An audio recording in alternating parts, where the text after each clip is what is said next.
N64, when my younger brother, he came out from the UK. He came out and we all got together and we were still doing 4-player GoldenEye split screen action. Who's playing Oddjob? 2019. Yeah, and there's always someone playing Oddjob. He plays Oddjob. I would always play Jaws. He would play Oddjob, and then the rest we'd mix it up. But yeah, great times on the 64, man. Holy cow. Jaman, yeah, Jaman. I hope you like a Jaman too.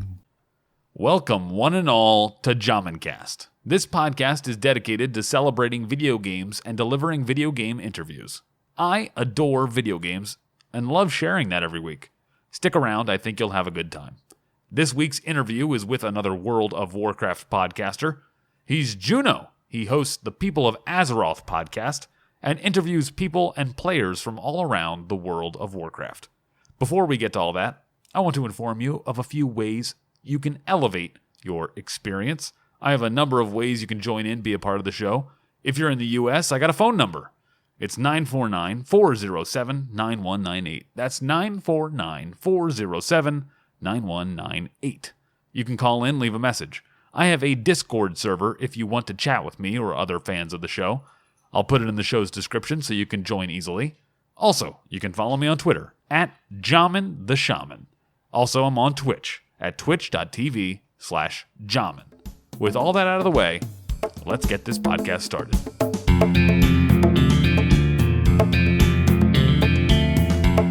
Hello, everyone. Welcome to another JhamanCast interview.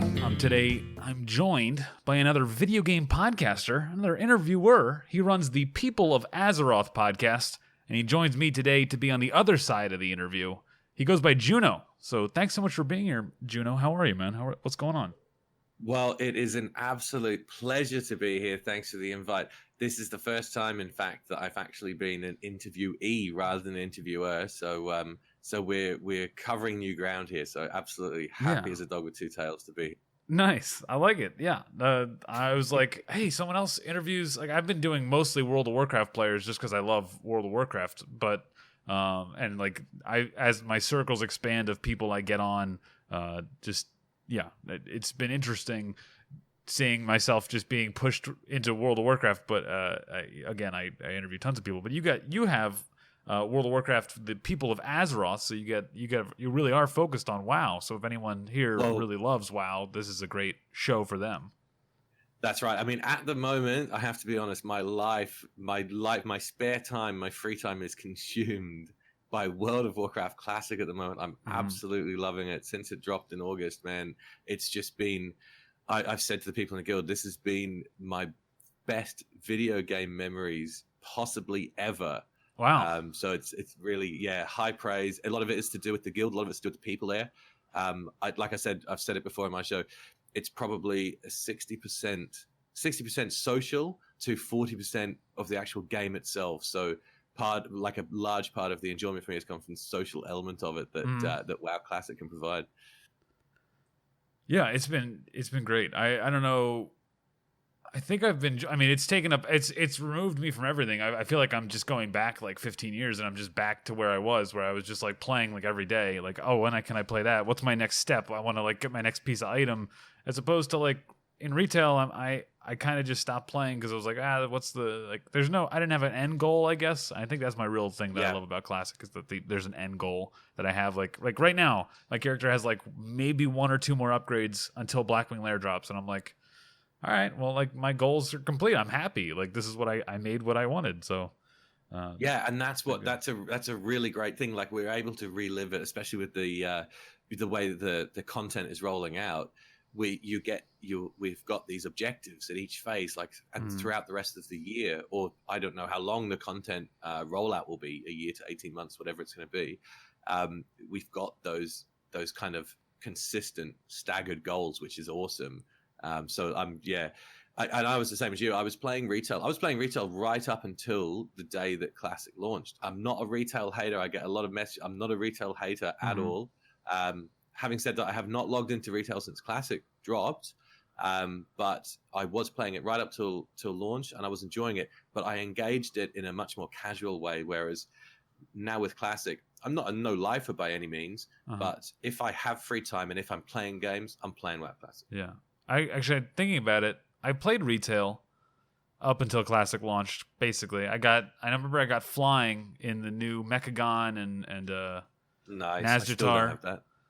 And then as soon as I got flying, I kind of stopped playing. I was like, okay, because that was my goal. My goal was to get flying so that I could continue playing, and then I just kind of stopped. But also in Classic, this is so stupid to be just like occurring to me right at this moment as I'm talking to you, and we haven't even gotten into the interview. We've got an epiphany. We're just an epiphany on stream, lads. Here we're we just go. starting talking. Is that I didn't join a guild in retail. Like I used to be in a guild a long time ago, and I logged in, and I still was in the same guild, my old guild that I used to raid hardcore with.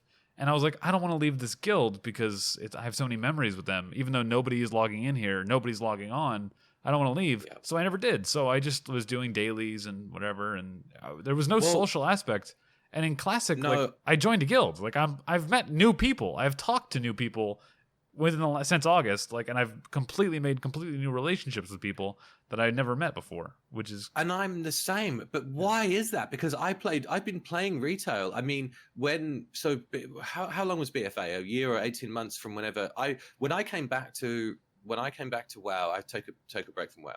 When I came back to WoW and I started playing retail, it was about a month, maybe 6 weeks before BFA dropped. So I was coming in at the back end of the Legion content. BFA dropped, and I was kind of behind the curve because I rolled a new tune and leveled up through there. I didn't engage. Like I played it again, just like I did when I first ever played WoW. It was very much a solo experience. I grouped with people for dungeons, but I didn't really make friends, or I didn't stay in touch with anybody. And even when I joined various guilds. I'm in a different guild on each tune. I've got sort of 3 mains, if that makes sense. And I'm on a different guild in each one. But I don't engage in the guild the same way that I do in Classic. Like in Classic, I've got legit, like really great friendships and people that we group up, and we spent just hours and hours in Discord together. So it's weird. It's weird that I'm the same person, and it was only a month apart that I was playing retail to Classic, but the way that you engage the game is a lot different, I think. Yeah, it's socially forced me to do so my current guild that I'm in, I was farming Ravager in Scarlet Monastery while leveling, and all of a sudden it was like this guy, I was just farming with him for a whole day. We just both together, the same goal. We both want Ravager, and we didn't care that we were both in the same group, stealing each other's chance to get it. It was just like, just go. Let's just do this, and we're gonna cheer. It's like we're both gonna do it. Yeah, we're gonna cheer whenever whoever gets it first, and keep going. And now I'm in this guild with them, shit. and like. That's awesome, man. That's so awesome. And and it's been the same thing. It's been the same thing for me. Like I talked about it on my show of how I've ended up I'm playing on North American server. I'm playing on RTS PvE, and I should be playing on Oceanic really. But the reason I got here on Classic was because of the queue times and stuff like that. And also it seemed like there was a podcast guild hangout on RTS, and that was where I've ended up there. But it's been just a tremendous social experience and friendships, and that's the social side of things just been absolutely awesome. And I wouldn't change it for anything. Okay. I feel like we got carried away. I didn't even ask you my first question that I've ever asked. Let's get back on track. Right. Let's start the interview. Okay. Let's start the interview. Okay. Do it. So here we go. It's the first question I have for everyone. There's a game. What game was it that the first game you ever played that left an impression on you? What was it? I'd like to give 2 answers if possible. Absolutely. So sorry. Right. So little backstory. When I had 1 sister and 2 brothers. There was 4 of us growing up. Now, even though it was all offline gaming, obviously then it was very much we had to all play together. That was the thing. So it was multiplayer. So always multiplayer whenever we were playing things. So we had an Amiga 500, which I don't know if you guys got them in the States, but it was kind of like a Commodore 64. It was a very similar thing. But it was basically all the same games. So we had this Amiga 500, which you could plug it into like a normal TV, connect it that way. Okay. And it was kind of like this rudimentary Windows-based. It was similar to a window. Oh, it was like drawers. They called it drawers, I think. Drawers in Windows. It was this weird thing. Super weird operating system. They had these kind of drawers that you would open and files and stuff would come out. It was very weird. Amiga 500. Check out the operating system. But anyway, there was this game that we played on there, and it was called Pang, right? Pang. Pang, yeah, Okay. P-A-N-G. And it was the little characters. They kind of look like the dude from Pokemon. They kind of look like Ash from Pokemon, right? And they were dressed in these little kind of safari outfits. But the gameplay was kind of like it was so these bubbles that would drop down, kind of like Space Invaders, I guess, but in a modern cartoony, well, modern in 89 or whatever it was, modern cartoony format, where these bubbles, so these big bubbles would drop down from the sky, and the players would shoot them. You'd shoot up in a vertical format, and you could get different weapons and stuff like that with multi-shot and do all different things. But that big bubble would go into smaller bubbles, and they'd come down and bounce around. You had to avoid them. Obviously, if you got hit by bubbles, you would take damage or die. So, and the best thing about that was you could plug 2 joysticks in, and me and my older brother could play together. Yeah.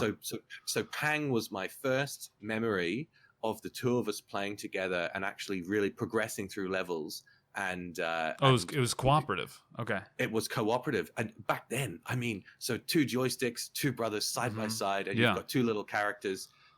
There was one, I think one of them was a girl, and I was obviously got stuck with the girl. So there was a dude in the blue. I think he had the blue sort of uniform on, and I got stuck being the girl with the pink one, which was for the rest of my childhood growing up, was I always ended up having the girl character, or the kind of the second best one. Not that a girl was second best, but the second choice that a young boy would have liked to have picked. Right. So that's why now I still always play female characters. It's just been my legacy throughout video games since then. But so Pang was the first one. Pang, okay. And then Pang. Check it out, people. You can Google images of it. You ever play on? You ever going to stream that? Do you stream? I don't even know.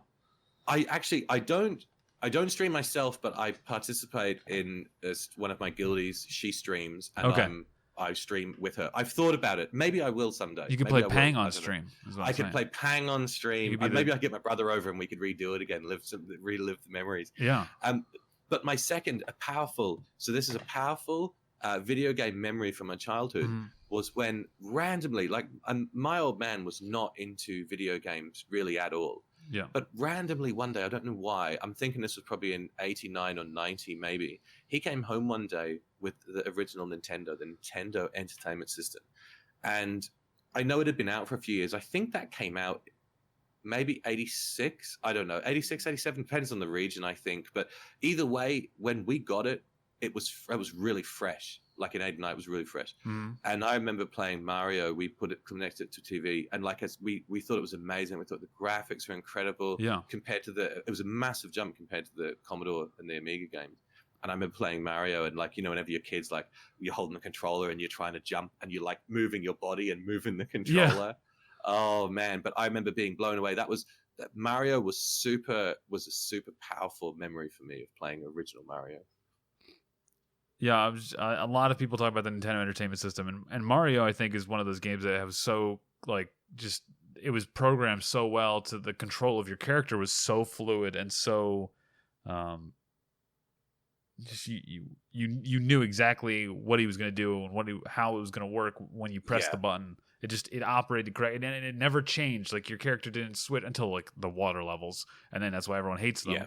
It's because your character changes the way everything you've learned and know about your character is completely different. You have to relearn it.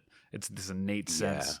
And Mario was. I love the fact with Mario, you can push it. You can kind of push it a little bit where if you hold down the button, you run real fast. And it's I'm going to risk it. It's a more risky play, but it's even more engaging. As you get better at it, it's I can run and do these big jumps. Oh man, there was a lot of fun times with that. You could change your jump height by holding the button longer and all that. It's just it was really insane for its time. And so simple now. You're why would you holding the button makes you jump higher? What are you talking about? That. Yeah, that wasn't a thing.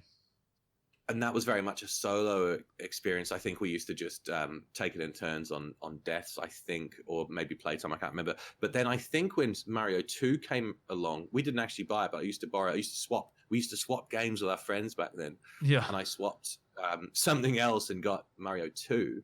And that, I believe, my memory is fuzzy, but I believe that was cooperative, that you could have Mario and Peach on screen at the same time, or maybe Mario and Luigi, I can't remember, but I think that was cooperative, and I remember doing a bit of that, but we didn't actually own that. Then we got Mario 3, which a massive jump. That was a massive jump back then, wasn't it? Mario 3 was insane. I think that's one of the first games I really remember was Mario 3, is that holding down on the white platforms and falling behind them and being like, man. what? And falling behind him and having your mind blown and going into the secret thing. I remember the flutes. Remember the flutes, dude? Oh, man. I don't think I ever played like the middle part of that game because I just used the flute every time to skip the flute and go to the giant level. Oh, I love the giant level. Holy cow. Yeah, the giant level was again. Yeah, that's my favorite. It was just like they didn't.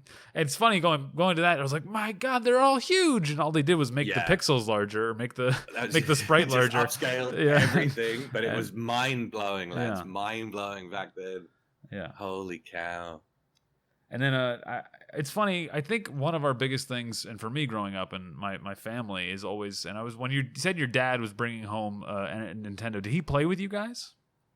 Or no, that's what I'm saying. It was so weird. He wasn't my dad wasn't into any of that stuff, but it just seemed so weird. He just showed up with it one day, and he really. And then as we grew older, he never even really liked video games at all. But it just seemed weird. He always maybe he just knew that was what we liked, and he just wanted to kind of, give that to us. But yeah, it was weird. He was not a gamer by any means. He was not. Not a gamer, not even really into music or anything. And it wasn't like a birthday or a Christmas. It was just like, I just bought this. Super random. That was why it was such a powerful memory for me. Yeah. There was no reason for it. It wasn't Christmas. It wasn't anything. He just showed up one day. Wow. So, yeah. And then when you mentioned the cooperative mode, that's another thing that really stuck out to me as I grew up was cooperating with either cooperating or fighting or some kind of multiplayer function with my brothers or anyone around me. And those are such powerful things to sit there and, I mean, I sat there. I remember sitting watching my brother play Final Fantasy or actually participating and playing a game with them. The track running game on the Nintendo Entertainment System and running on the trackpad and all those things. It's just so many things when I look back. Some of my better memories of gaming back then. I mean, I did have a lot of enjoyable single player experiences, of course, but when we played together as kids, especially when my younger brother grew up and all four of us were able to play together, it was a massive deciding factor when we were buying games, and especially if my mum was buying them, if they were multiplayer, she did not buy things that were single player because, for one person to play and three people to sit and watch or fight over it was unacceptable. So we were looking at 4-player games. And we got a Mega Drive after the Nintendo. I remember one Christmas, Mum bought us a Mega Drive. We kind of, at the time, we were a little salty as kids because we wanted a SNES instead. We wanted a Super Nintendo because we thought Nintendos were cooler than Sega back then. But we got a Mega Drive. And there was a lot of cool stuff because there was kind of like that rivalry back then. There was the absolutely. Nintendo, Sega. It was like the Pepsi Coke thing. You know? I had a Super Nintendo, and I was jealous of all the people with the Sega. I was like, they got the cool system. Mega Man, and like Sonic he's got Sonic, and Sonic is way cooler than Mario, guys. He's just way edgier, and he's like way more teenage, and just like all the teenagers probably love Sonic. That's actually a good point. Yeah, that's actually a good point. I think back then Sonic did transcend. It did go a little further into your teenage years than being a kid. But the what I thought was amazing, right? We were into, because my old man was a car guy, so we were into car stuff, right? And we got these micro machines. Micro machines was the thing. So they were like these little tiny toy cars, IRL toy cars. So we had the actual little ones, but the game came along. But the most amazing thing about the game, not only was it a really fun racing game on micro machines, was that when you put the cartridge into the top of the Sega, it actually had little controller ports into the cartridge that turned the Sega from a 2-player into a 4-player game. So me and all of my siblings could play together in micro machines. So 4-player racing in micro machines, cooperative too, because it would have a full field of NPCs as well. So 4-player cooperative back then in the early 90s, it was absolutely amazing. Yeah. I remember the first time being able to 4-player was, I think, PlayStation 2 for me, and getting this big block that you had to plug into the main controller port. Thing? Yeah, to split into 4, and then you had to Did you skip? What? Sorry, did you skip N64? Because for most people, the first 4-player was N64. Oh, that's GoldenEye right. No, you're right. Screen action. Okay, so I played that. So, but I didn't have an N64 at my house. We didn't. My friends had it, so I played it there. But for my house, my home, our first was PlayStation 2. We had a Super Nintendo. And then we got a PlayStation 2. Like we didn't have anything until we missed GameCube. Shit, you guys did it. You did quite a jump. Yeah. No way. Yeah, you made quite a jump. It was. Do you remember back then? Remember what? Sorry to interrupt you again. No, you're good. Do you remember back then? It was like there was a kind of a staggered launch between consoles. So like there was, what did we go from? We went from the SNES, N64 launched. No, PS1 launched before N64. And then the graphics of N64 was somewhere between, it bridged the gap between PS1 and PS2, didn't it? Yeah. So I think because PS1 was 32-bit? And then the 64 was 64-bit, of course. And then I think the PS2 was 128 maybe, but it kind of bridged the gap in between it. But they did their graphics differently because they used, rather than pixels, it was polygons. I'm not a computer guy, but I think they were able, in some ways, the graphics looked better than they should have for that, for the amount of hardware they were working with. So I guess they went for more of those flat, blocky shapes rather than the super pixelated experience that PS1 was. But I'll tell you what, you can still, I still have it now. N64, I get when my younger brother, he came out from the UK, he came out and we all got together and we were still doing 4-player GoldenEye split screen action. Who's playing Oddjob? 2019. Yeah, and there's always someone playing Oddjob. He plays Oddjob. I would always play Jaws. He would play Oddjob, and then the rest we'd mix it up. But yeah, great times on the 64, man. Holy cow. Yeah. So what did you get into PC gaming? What happened? How did you switch from consoles and all your brothers and everything? Did you guys all have your own PC? Did you have your own PCs? Did you have to borrow your parents' PC?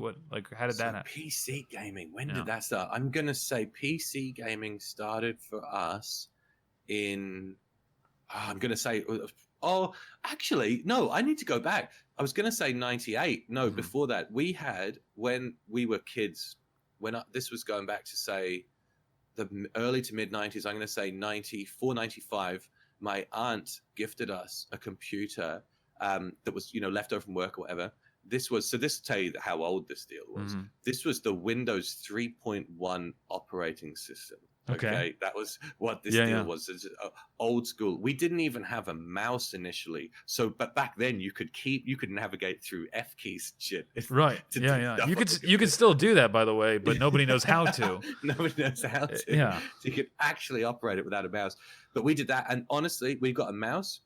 We spent so much time as kids in Microsoft Paint. We were just drawing pictures in Paint, dude. And that was a big part of it when we were growing up. Then we bought one of these CDs back then, which had like 500 like old school games on there, which was like, like Microman, like Asteroids. We were playing like Asteroids and shit like that from back then. Space Invaders, had like 1,000 games.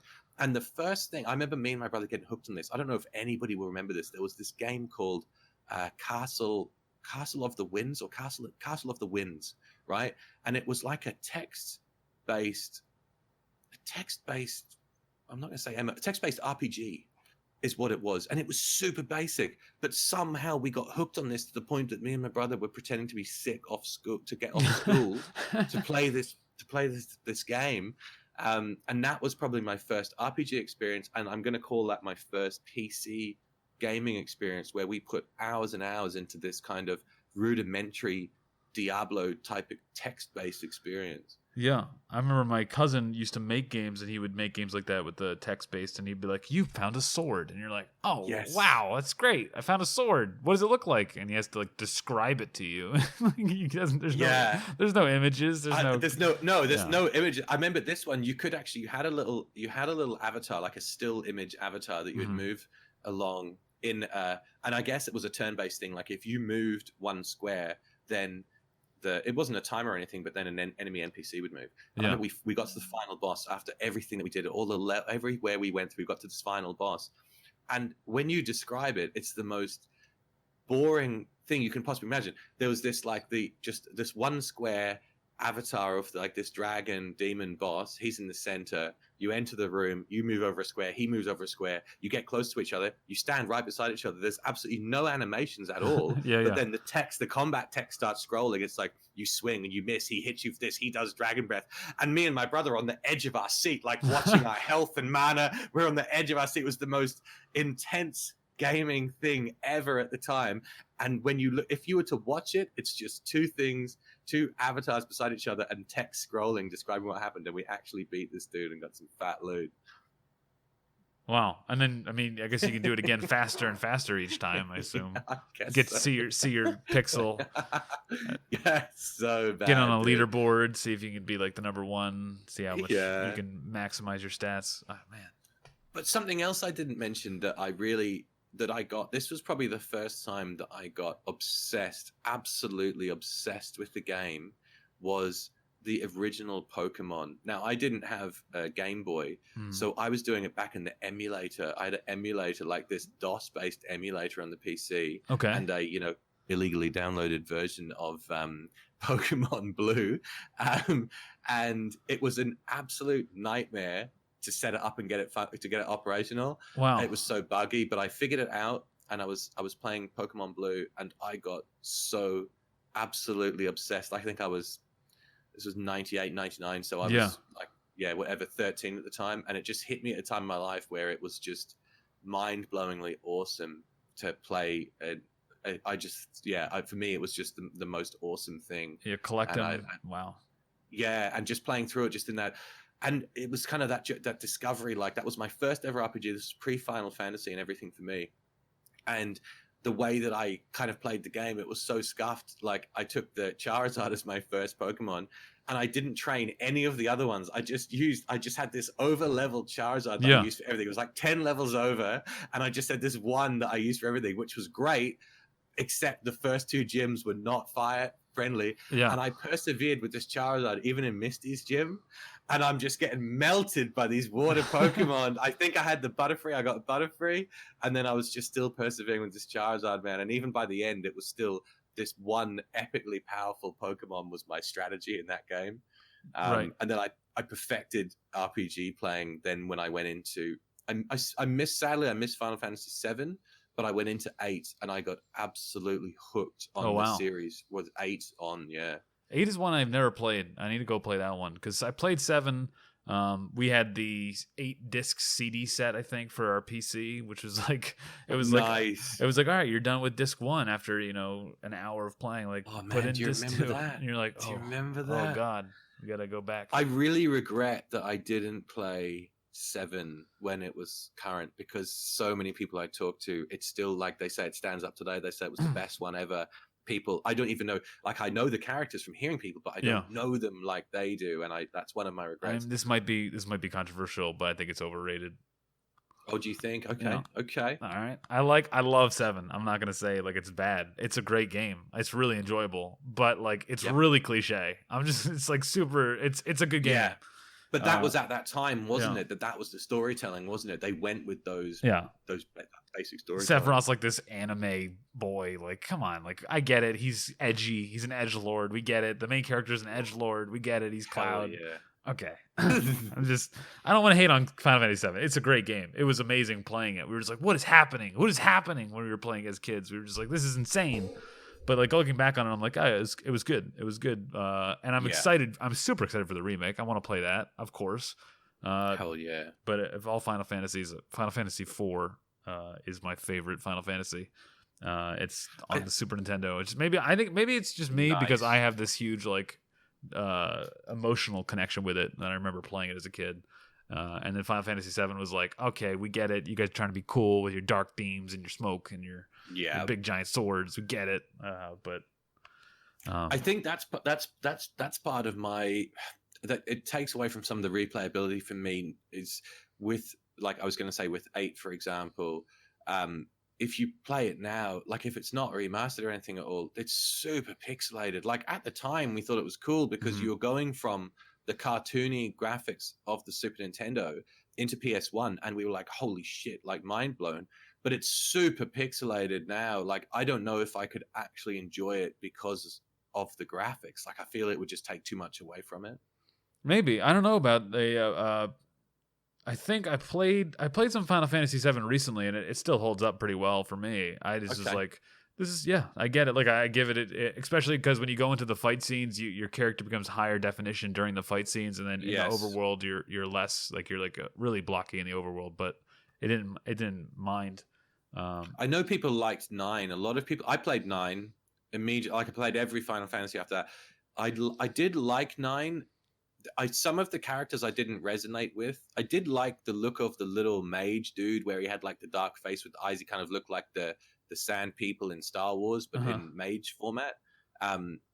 He was cool, but some of the other things I didn't really resonate with. Coming off 8, it was kind of seemed going back to more cartoony and more childish in 9. And I know people, that's an unpopular opinion because a lot of people like 9.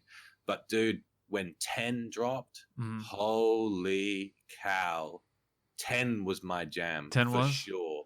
Final Fantasy 10, dude. I played 10-2 first. I played X2 first. Oh, no, did you? Yeah, and then I got 10. I got a used copy of 10 for Christmas like a year later, and it broke. It had It had a scratch in the CD. So when I got to the part where I think it's very early, but the main character Juno goes out into water and during a cinematic, and she starts like dancing. Yes, that was a famous scene, dude. Super memorable scene. My game crashes, and I can't go farther than that in the game, so I never got past that scene. Did you ever complete it? No, I never completed it. Oh my god, homework! You've got homework. It has to be done. Oh my god, Final Fantasy X, absolutely amazing. The final scene, the music, the cutscenes, amazing. Oh, one of my favorite games of all time, Final Fantasy X. Dude, because I was going to say, like the music, like the metal guitar, the Ject. I still have that. As part of my on a playlist. The Ject. It's called the Ject theme. JEHCT, I think. Google that, people. The Ject theme. Super metal guitars. Oh, it's absolutely amazing the way the music was integrated with that. And remember what do they call the wasn't Tide Ball the game they used to play? It was something, the foosball. Blitzball. Oh my god, the way that was integrated in there and everything, so cool. I love that game. Yeah, I haven't gone back since, because I was just like, it was my PlayStation 2 as well. So and then of course we moved on, so we never kept going. You got to do it, boys. Add him in the Discord. Tell him he's got to do it. Stay on top of this. We're going to be checking back in Final Fantasy X. We need to see playthrough on. So when did you start playing WoW? Did you play Vanilla WoW? I didn't play Vanilla WoW when I first. So, I'm going to go on a tangent. So that's all right. We got time. If I go back to, so let's say December 2004, I think November, December 2004 was whenever Vanilla dropped, right? Right. I had just moved from a massive international move from Ireland. Me and my brother and my old man, we moved from Ireland out here to Australia. And so at that time, it was just crazy. There was absolutely no scenario that I was going to be able to play WoW. When we got settled and we sort of got established, me and my brother are massive Star Wars fans. So prior to WoW, we got in on Star Wars Galaxies. Galaxies, yeah. As soon as we got internet, we played Galaxies, man. I wish I had played that, yeah. Yeah, and even though it was like, if you compare it to WoW, like wasn't even aware of WoW, but if you compared it to WoW at the time, like WoW would just objectively is just 100 times better. But some of the elements of Galaxies was super interesting and exciting, and we had such a fun time playing Galaxies together. It was probably only for about 9 months, maybe a year that we did that. We had a super fun time. When I got introduced to WoW, it was because of a girl, actually. The elusive girl gamer was how I got introduced to it. My brother, I was living with a brother, and we were both dating two girls who were best friends. And the girl I was dating didn't play video games at all, but his girlfriend, she played WoW. And we were playing Galaxies at the time. And she was like, why are you guys playing this rubbish game? Like, its graphics are terrible. We're like, what are you talking about? It's awesome. All these things we can do. And she's Star like, Wars. dude, Yeah. Yeah. I was like, this is the sickest thing. There's all these people around. I said, look, all these people are real people. And she goes, yeah, I know what an MMO is, dude. She's like, you guys need to play WoW.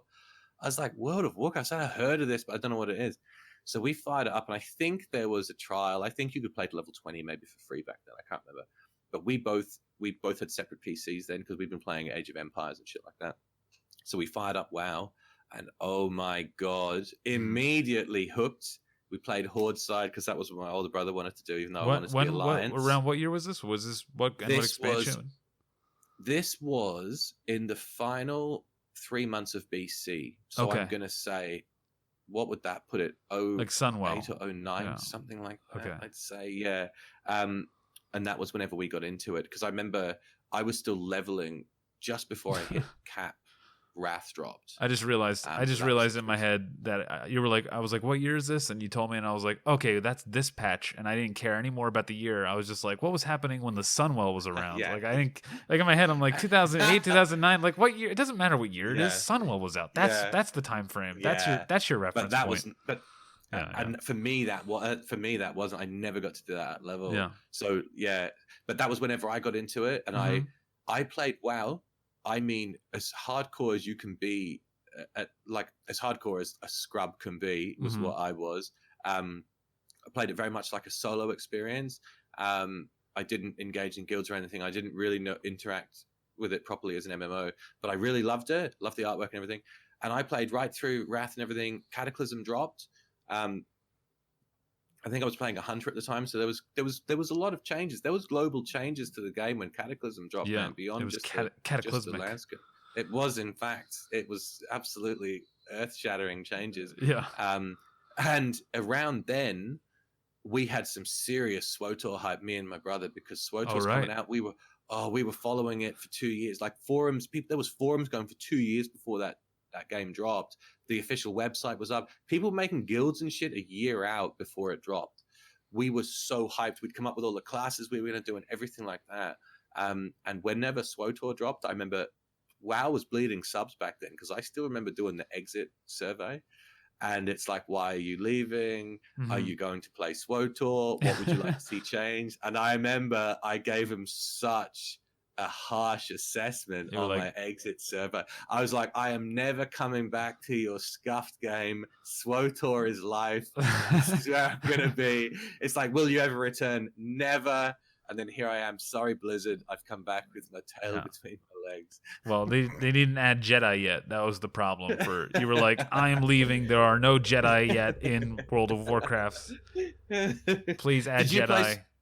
Did you play SWTOR? I did not. I was. Man, you didn't. I think that was around the same time. So I stopped playing in Cataclysm for just, I don't even remember. I just remember being bored, I think, and I'm not sure exactly what was going on in my life at the time, but it got to the point where it was like, I don't want to play another MMO. Like, I just played. Okay. I just played WoW, and it just was. I don't want to say shit the bed, but it was just bad. It wasn't fun anymore, and it lost.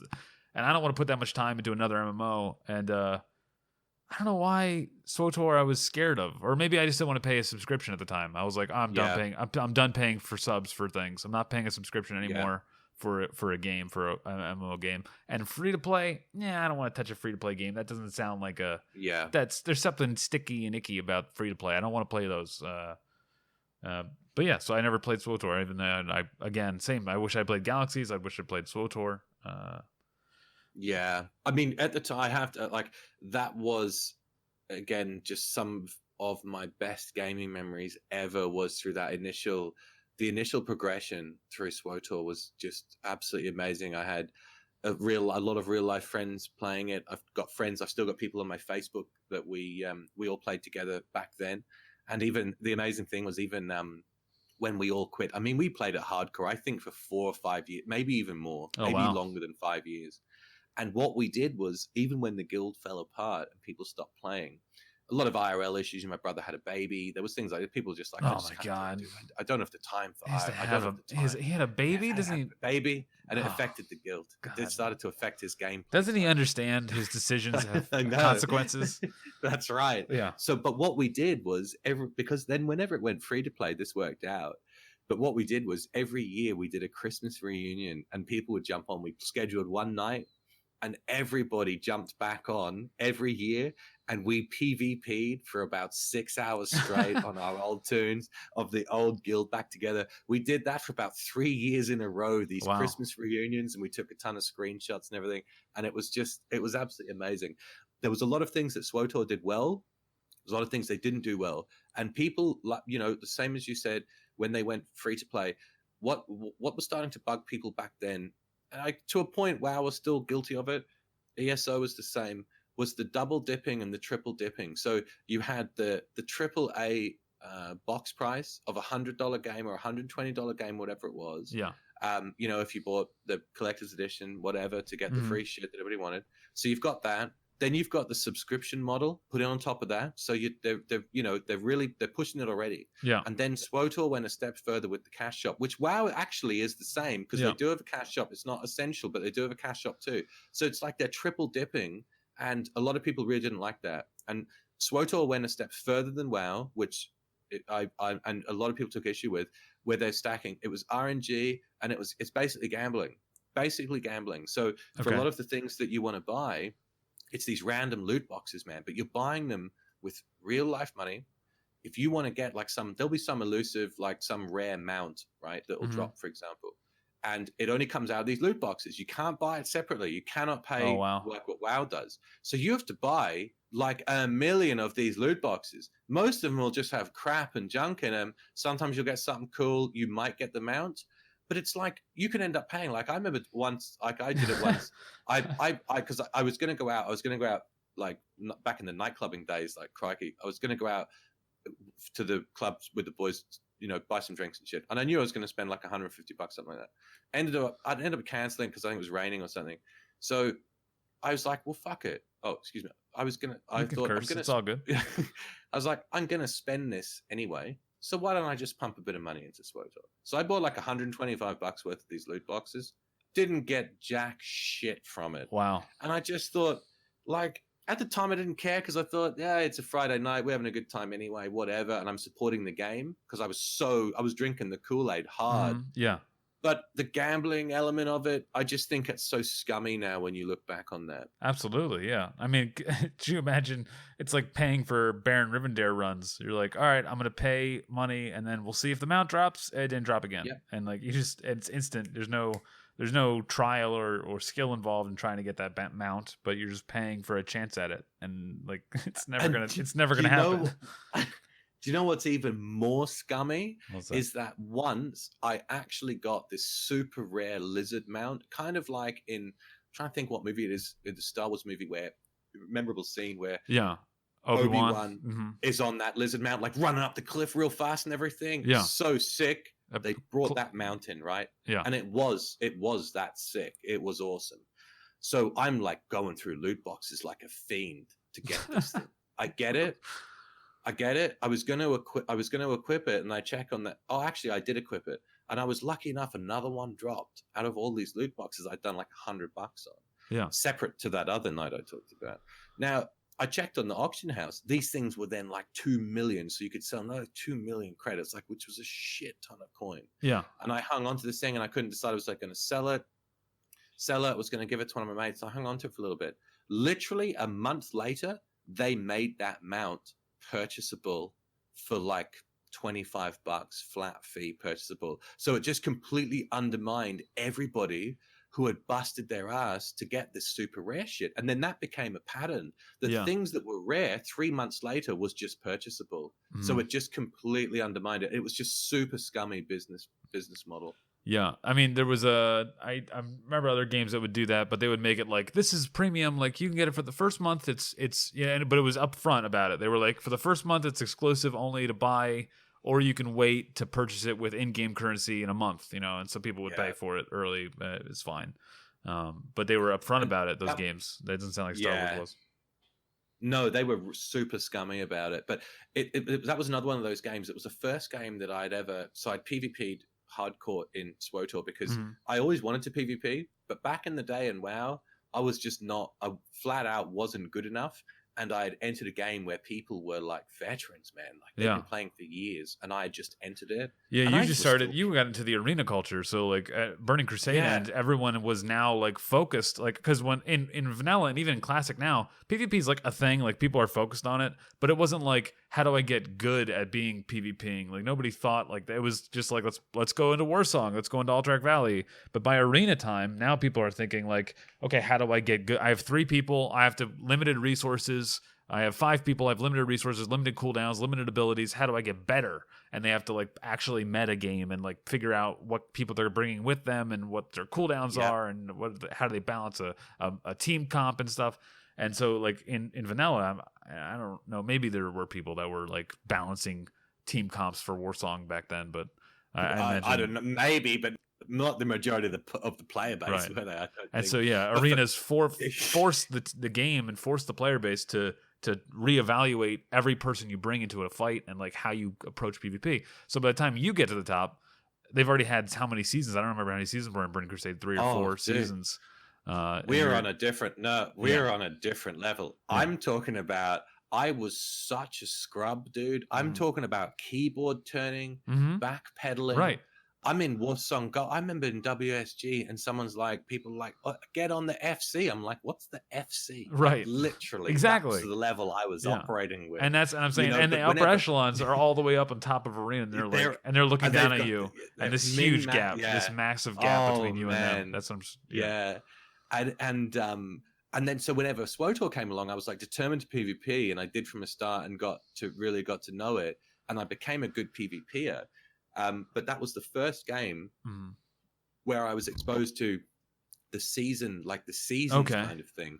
And I remember doing the gear grind was horrendous, and they actually had, because I feel like WoW had it at one point, the specific PvP gear that made a massive difference. They had another stat on it. Like in Star Wars, I think it was called expertise, but in WoW, it was called something else. Resilience.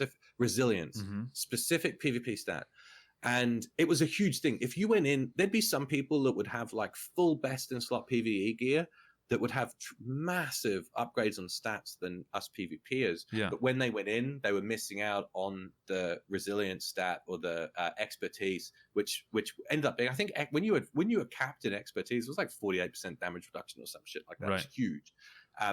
But I remember grinding they had 2 tiers of it. They had the basic gear, I can't remember the name of it, and then the other one was the Warlord thing. So to get the Warlord gear, it was like you had to do the ranked game. So you had to do ranked to get those kind of ranked commendations to buy that gear.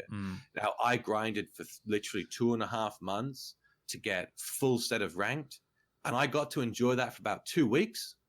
Season reset, then the base gear came along and trumped my ranked gear. Yeah. Within 2 weeks. And I just thought, at that point, I was like, I'm actually done. Yeah. Literally, I'm not doing this again. I'm never doing the gear grind again to have it just voided out because a new season dropped. Right. That's why, I mean, Swifty, the warrior, the famous warrior from Vanilla, was so adamant about Classic that I don't know if you know what they did at the end of Classic with High Warlord gear. Do you remember what they did in Vanilla? I'm not familiar. Okay, so right now, the High Warlord gear, you have to get rank 14 to get the weapons. What they did at the end of Vanilla is they made them purchasable. They made honor into a currency, and they made them purchasable as long as you got enough honor. So anybody could get the rank gear. Anybody could be rank 14, or not get the rank 14 gear, and they would have the High Warlord shoulders. They would have or Grand Marshal gear. They would have the Grand Marshal axe, all that stuff. So all you needed was time in the seat. All you needed was seat time to actually get a certain amount of honor, but it wasn't necessarily that you were a good PvP. Right. You just got honor as a currency, and eventually you could buy the armor for honor, and you just bought it, and you just got it.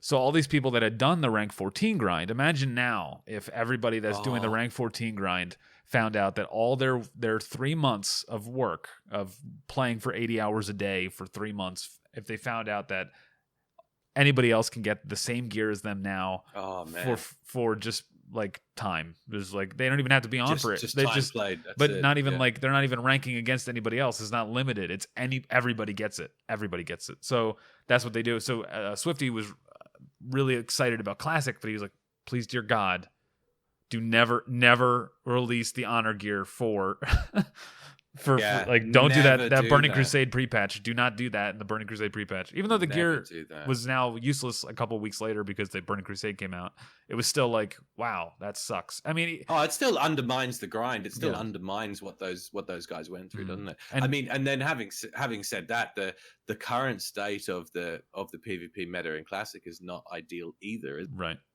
Yeah, it's still, I mean, it's similar to what it was, but I think if you're on a smaller server, it's probably better. Some people say no, it's not, because it scales based on that. But if you I've looked at some of the other servers, and unless they're lying, the people that are on them are lying, their honor caps are much smaller than my server is just insane. Like, they're just going bananas trying to get their honor out. And I know you don't talk about news on the show anymore, but it is interesting with that. The most recent news that come from Blizzard in terms of the changes to AV, I think is definitely a positive step for PvP, where it's going to make WSG a lot more of an attractive proposition for people rather than the mindless AV grind. So I'm all in favor of that. So props to Blizzard for those changes. Speaking of the news for the game, I actually switched my news now. I figured it just felt like it was two different directions for the show. Like I had this news and then I had the interviews. The interviews were good. Yeah. So I moved the news. They're on my YouTube. I actually just posted a video about Alterac Valley and. Did you talk about those changes? Yeah, nice. Yeah, Warsong Gulch and PvP, and what does it mean, and why did they do these changes and all that? It's positive change, isn't it? It's positive. Yeah, I think it's great. I'm happy with it. It's a step in the right direction. I mean, the simple quality of life thing of being able to queue as a group in AV. Praise Blizzard. Thank you. Playing an MMO with people, playing the MMO, like the hours lost of sitting in Discord, hearing me and my friends going 3, 2, 1, queue. 19, 37, 73. Okay, leave, start again. Hours. Are you Alliance? Alliance, yeah. Okay, yeah. There is no chance to ever queue with a friend in Horde. There's no. You didn't even bother trying to sync him? You can't. No, it doesn't matter. I've synced them. Oh shit! The queue takes 30 minutes. Oh no way! Yeah, the Horde queue takes. 30 minutes. Had the. No shit. We had the opposite. What we were having was you would all get a different pop. So you'd have 3-4 people, and it's like 37, 29. Then you would wait. We'd leave queue, redo it, leave queue. But we could be there anywhere from like probably 3 to like 8 minutes of maybe less than that actually. Maybe I'm exaggerating. 2 to 5 minutes of calling it out in Discord, and eventually everybody goes bingo. 24, 24, 24, 24. In we go, boys. Yeah. And we got the guild in there. But you guys weren't even able to do that as Horde. That's crazy. Horde, you get 30-minute queues. So what you do is you queue up, and if you're grinding, that's what you do. You queue up, and then you go out into the world and try to find people. You go kill people. So like on my server, we're so Horde heavy on Scarum that like people will go to Theramore Island and they'll just kill Alliance in their own town while they're waiting for their queue. Or I go to Chillwind Camp right above Alterac Valley, and I'll just kill people that are there, and you're just roaming around looking for blood. It's like I'm in queue, and there's no chance of playing with a friend. All you do is queue up, and then you just join whatever you get, and then hope that you know somebody, or you just accept it. Yeah. So you're not exaggerating when you say a 30-minute queue. No, it's 30 minutes right now. If you go on play right now, it's 30 minutes, 40 minutes, depending on how long. It's Alliance have like an instant queue. Horde have a completely long queue, and it's because of Horde are overpopular. There's too many Horde, and they don't have the ability to put them. I don't know if it's the same in Europe, and I'm assuming it's similar. Yeah. Wow. I think it's certain servers, but I'm familiar with the Scarum server. Yeah. Well, it's cross-realm BG, so it's for the whole region that you're in. Oh, crikey. Well, what? I wonder why. Oh, okay. Well, I guess there's more Horde than Alliance. Oh, across the board. Yeah. So that's why I guess I was going to say it's not a server. So it's not a server-based thing. It's just it's across the board then, because I haven't experienced it. So for us, it's literally we have the opposite problem. Is we're getting popped into shit that we don't want.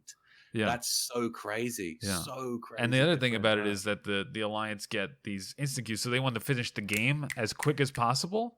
Yeah, because they're ready to get back in the other. They want to get back in queue and get to the next bonus honor and get more bonus honor. Right. As a Horde, I'm like, no, don't put me back in. Don't put me back in queue. Let me kill people. Let me turtle this. It's not going to be a 9-minute game, lads. We want to get some honor out of this. Yeah, deal. We need a little. Give me a chance to get honor. So I mean, the turtles and the waiting and like it's a whole meta game of like. I don't want to be in queue anymore. Like, don't put me back in queue. Like, let me play the game for a little bit. And then also the fact that you can't play with friends is just like you're playing by yourself. You're just smacking. You're just doing like, all right, what do you do? And then the changes they just made with the whole honor reduction. Yes. So the best way to play as a Horde is to go into the Field of Strife and kill people by yourself, because you don't lose honor. You gain a big amount of honor for killing someone on your own instead of being in this giant Zerg group. You get 30 honor per kill, 10 honor, and then as they die, they're worth less and less honor. They're only worth 15, and then 10, and then 0. So what you want to do is be alone by yourself, kill a guy, you get 300 honor for him, go find him again, kill him, you get 150 honor for him, kill him again, you get 100 honor for him, whatever it is, it goes down. But if you kill him in the big Zerg group, he's worth 30 honor, and then if you find him on your own, he's only worth 150. You missed that whole 150 extra honor that you missed. So like, there's this whole metagame of just like playing and I'm not ranking at all because it's an insane grind, and I don't unless as a shaman the only gear I want is the 13 and 14 gear or 12, 13, 14 really? gear. And I don't. The lower level stuff doesn't interest you. It's not that good. There's the gear I get from Molten Core and the gear I get from the blues are just better. I could get a lot of stamina out of them if I wanted to, but I wouldn't do very much damage. So it's not it's not ideal. Let me clarify, as an enhancement shaman. Yeah. I'll tell you what, man. Like, that's a separate point. I've been having some trouble with shamans in PvP, dude. What are you playing? Some of these guys are beasts. Paladin. A paladin. So like normally I'm a prop pally. Yeah. Right. Prop pally. So I'm tanking instances like crazy. When I roll into the battlegrounds, I switch. I've got a healing set that I throw on in the battlegrounds because the tanking side of things is just no good. Okay. So I throw on a healing set. I've still got really good survivability, but I basically just heal any of the other teammates that we've synced the queues with. But some of these shamans, man, I tell you what, I've been noticing it. If you're being purged, like if he's removing it's your seal, right? As a paladin, you put a seal on yourself. Yep. And that's obviously a big part of it. And they keep ripping it off you, and you can't cast. Does that happen to you a lot? That's a big part of it. Okay. But dude, the lightning, the damage. The lightning. Okay. The elemental shamans, they do. Yeah, they do a lot of damage. Those elemental shamans, they do a lot. I just see this lightning go out, and I just get murked, dude. Holy shit! You have all this armor, so you don't have this like magic damage reduction as much, I assume. So you're just gonna get blown up. No, like magic. That's it. Like I feel like a beast with my armor, but then it's just like it doesn't help me in those cases. Like best thing I can tell you to do, I think you should bubble hearth. I think that's what you should do every time. Just bubble every time you're fighting a shaman. Yeah. That's the best thing. Holy cow. Yeah, man. But no, I do love the paladin. Love the paladin. But I'll tell you what, if I play horde, which I'm not a big horde fan, but if I play horde, I'm going to be a shaman, dude. I'm going to be a shaman because I think it's similar. I see some paladin elements in there that I like. Yeah, they do. They have very similar stuff that's going on. Is that they're a buffer. They're more about buffing their people. Although the elemental shamans in PvP and PvP wise, shamans have, I feel like, a lot more going for them than paladins. Paladins have to like you have your stun and bubbles and a lot of buffs and I think I think some paladin survivability is insane, by the way. Survivability, I think, and just being annoying is definitely good. I think survivability and annoyance is good. Where some people will just get so bored. I mean, the other thing that I can do where I'll get say 3 or 4 horde on me. If I want to, if I just start running, I've got guys just wailing on me, and I throw up Holy Shield, and then I can between self heal, pots, my bubble, lay on hands. Just how dare you? It's like at least 3 health bars. Yeah. I can tie up 3 horde players for like a really long period of time, combined with stunning them, pots, grenade. I can tie up 3 to 4 dudes for my one guy. So, like on the bigger picture, that means that then I've given a number advantage to the rest of the team. The ratio is improved in another part of that combat zone. Yeah, you're so that's another way I look at it. You don't necessarily need to kill them to tie them up for 5 That's minutes. it. All I want to do, and then they ultimately kill me and they keck and everything afterwards. I don't even care. But it's like I'm the one laughing because it's taken 4 of you guys like a minute or a minute and a half to kill me, when the rest of my team has now had a number advantage in yours. Right. So there's like kind of those subtle gameplay things. But I'll tell you what, one of the things, some paladin love, why I love being a paladin. We did a couple of weeks ago, we were doing LBRS, we're doing a little guild run of LBRS. And we had, what did we have? We had a warrior tank. We had me at the time, I normally tank. The other warrior, he didn't want a DPS. So I said, okay, you tank. So I threw on a healing set because we had a hunter and we had some other good DPS. So I thought I'll heal this. So I healed it in prot spec. Right. So I was tank spec, healed the dungeon to about probably a third, 30%, 40% of the way through. We lost the DPS because he had some actual IRL issues, like some actual health issues. So he logged, right? One of our priests came on. So priest came in and healed. I threw on, because I'm carrying 3 sets of gear. So I threw on a DPS set. I DPS'd this dungeon to like almost the end. And then our tank he started falling asleep. He's auto running into walls and shit. So he's auto running into walls. He ran off the edge. He's done. So I threw back on the tank set, and we 4-manned the rest of LBRS. And after that, we succeeded, and we got some gear drops to the guys. And I just thought, how's that for flexibility? That in one dungeon, you can tank, heal, and DPS, and even to the point that you 4-man the run.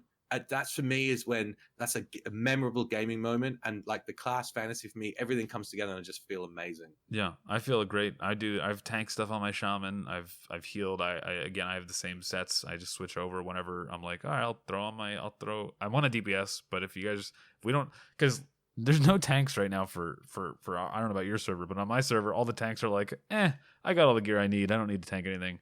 And like, so I'm just like, are there any tanks out there? There's none. Okay, I'll tank it. Come on, everyone, just come in. I'm a shaman. I'll hold threat, but it's not going to be pretty. You're going to have to really pump some heals into me, but like, it's fine. Like, we'll go. And yeah, that's I'll tell you what, man. Do you know what I've loved? Because I know the game has changed a bit, and we've got the AOE meta when it comes to these dungeons. The AOE meta, not so much to grinding, but just in general. Now people are running the frost, the full frost, bulk AOE. And even with the locks and stuff as well. But I'll tell you what, it is an absolute joy to tank as a prop paladin in any instance. When the AoE damage, like I'll be consistently, when I'm tanking, I'll be either 1 or 2 on the damage meters on every AoE pull. Wow.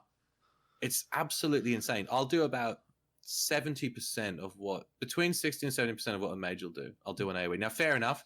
That's full consecrate, dynamite, holy shield, reflective damage. That's everything. Yeah. But it's an absolute joy when you see the numbers, numbers on screen. You see the details going bananas, and I absolutely love it. And everything's on you. So you've got full threat. The healers pump bomb and heals, and the mages are just going bananas. And it's an absolute joy to do it, man. I would love that, actually. If I ever played a paladin, it would be a protection paladin, and I would get like all like the Nagel ring. I would get all these things that respond damage whenever I get hit. And that's what I've got. Like I've got the Skull Flame shield. So I've got the Skull Flame shield. You throw your shield spike on there. Then you've got your Retribution aura, which is damage out. Yeah. You've got the other Sanctuary, Blessing of Sanctuary, which is damage out. It's just everything stacks together. Now you just need your Thunder Fury. That's all you need. Imagine that. I'm so naive. I actually had dreams of having that. I actually dreamed that I would have that in Classic. So naive. Well, why not? You've got to have dreams. A guy's got to have dreams. What is your guild doing? They haven't given you a binding yet? What is this? I know. Oh, my God. Oh, man. Yeah, we have the bindings. What, you guys haven't had like 7 of the same binding drop, and you haven't been like, all right, who wants this left binding now? Like, we have too many. And then you have to get 100 thorium. You can get it. Get the Thunder Fury, man. It'll be yours, and you can. Wouldn't that be something? Mm-hmm. Wouldn't that be something? If I set it for gold throughout the whole of Classic, I'll set that for gold. Don't let your memes be dreams, okay? Don't let your memes be dreams. Hell yeah. Hell yeah. Man. So what's the plan for the podcast and stuff? I want to get into how did it start? What did you do? How did you get into this podcasting idea? You're saying it's pretty new to you. It is new to me. So I've been an avid podcast listener. I consume podcasts at an absolute rate. I'm self-employed. So literally throughout the day, I can do like 8 or 10 hours of podcasts per day. Oh, wow. While I'm working. Yeah. So I consume an absolute shitload of content. So I went back through, I listened to the entire back catalog of World of Warcast, which is like one of the longest running podcasts. They've got over 300 episodes. Wow. There's an entire back catalog of that, which was in some way relevant because I even went back and re-listened to some of it again because it was all vanilla based. So once Classic was dropping, I went back and re-listened to some of it. But yeah, so I was listening to a lot of that. I was listening to, I don't want to name drop too much stuff. But, go ahead. Yeah, so I was listening to World of Warcast. Ali's always on there, so she does Dungeon Fables, and she's always listening out for new content. And she had mentioned a lore podcast called Morally Grey, which I started listening to. And I just thought the guys were hilarious, and I joined the Discord and started talking to him. And it was the perfect time where everything came together and Classic was dropping. So I was talking to those guys. They said, oh, there's a guild, it was a real life friend. And I ended up over there. And between playing and talking to those guys, there's a bunch of streamers and well, not a bunch, but there's streamers and podcasters and stuff in that guild. So one of the guys, Fear, who's a co-host on the Morally Grey podcast, he was like, we were having such a good time. We were leveling buddies for a long time. And he was like, oh man, you're hilarious. You should actually do a podcast. This would be amazing. And I never actually thought of it because for a long time, everybody, when you grow up, you don't even like the sound of your own voice. Like I don't even like recording a voicemail message. Mm-hmm. But through podcasting, you have no choice but to get used to that, and embrace it. So I just thought, you know what? After talking to so many people, like in the Discord, and just asking them questions and talking to them, I just thought, everybody's interesting, and it's not just famous people. It's not just famous people like you, Jaman. It's not famous Jaman. Famous. Okay, it's not everyone's not a podcaster or a celebrity. Yeah. Okay, it's the normal people. I don't know what you're talking about. Everyone I know is a celebrity. The normal people out there have amazing stories too. And I've said this before on my show, I've got a mix. I try to keep it a mix between normal people, right? The normal player base, and people who are celebrities in our community. Let's say that. Yeah. So, and I figured I would never run out of content, much like you. We will never run out of content because we've got the entire player base to interview. Yeah. And everybody's got an interesting story. And I absolutely love it, man. I enjoy talking to people. It engages me. I enjoy hearing what they have to say. And it's kind of just gone from there. It started off in interviewing guildies and friends, real life friends and things like that. And now it's gone to where I'm getting some of the more well-known figures in the community. And I've got some exciting things coming up, including this weekend. So I'm really stoked, and it's scratching a creative itch that I never really knew I had. Wow! So that's probably the best way to sum it up. That's awesome. Yeah, the podcast has just been great. It's been a way to force me out of my comfort zone and reach out to people and talk to more people and learn. And it's been incredible. Everyone tells me, they're like, oh, you have such a good radio voice. And I'm like, oh. You do actually have a really good voice. And I'm like, oh, that's the one I was born with. So I guess it is okay at doing radio stuff. Well, thank your parents for that. Credit to his parents for the amazing radio voice. They put that on when they were creating the character. They said, good radio voice. We want this. We need that. That was in the character creation screen. But I'll tell you what, have you noticed that it's the same thing that I've noticed, that when you ask people, if you reach out to somebody in this community and you ask them to be on your show, they all say yes. And it's the most amazing thing. I actually expected to meet more. I don't know. I expected to be ignored by people. I expected people to be too busy. But everybody I've spoken to has been super friendly and open and welcoming.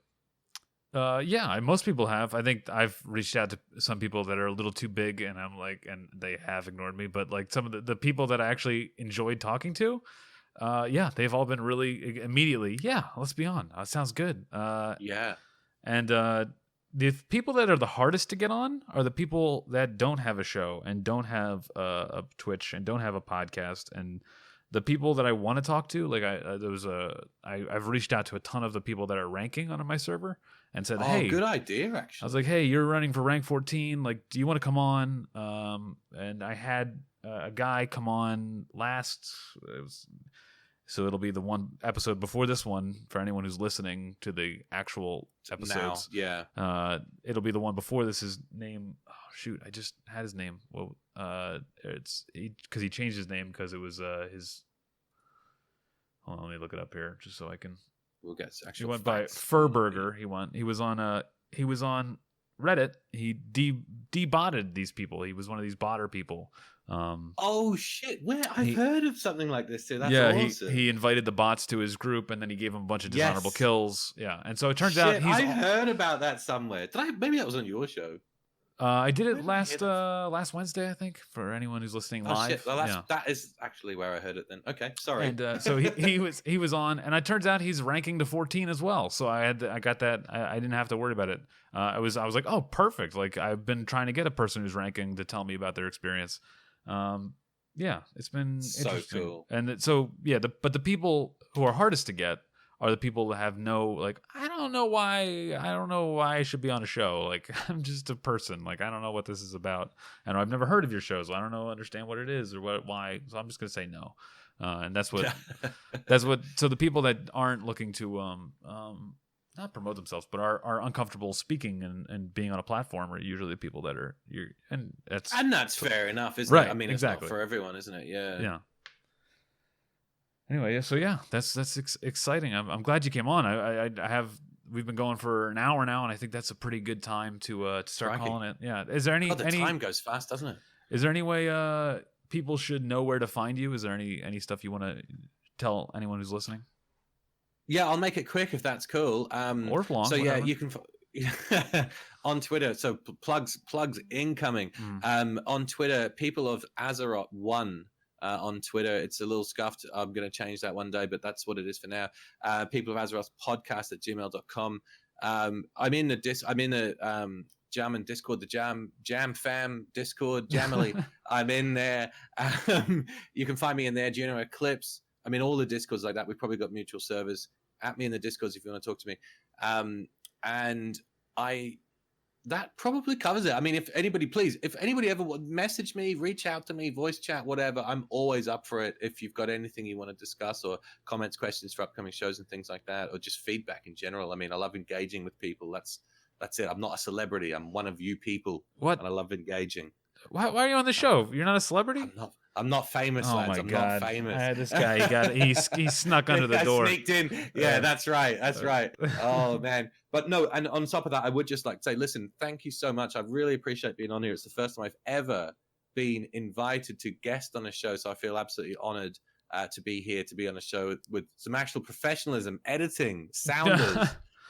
It's such a change. Yeah, sure. I don't know what you guys are listening to, but this thing is I've got some Scotch tape over here that are holding this thing together. Yeah.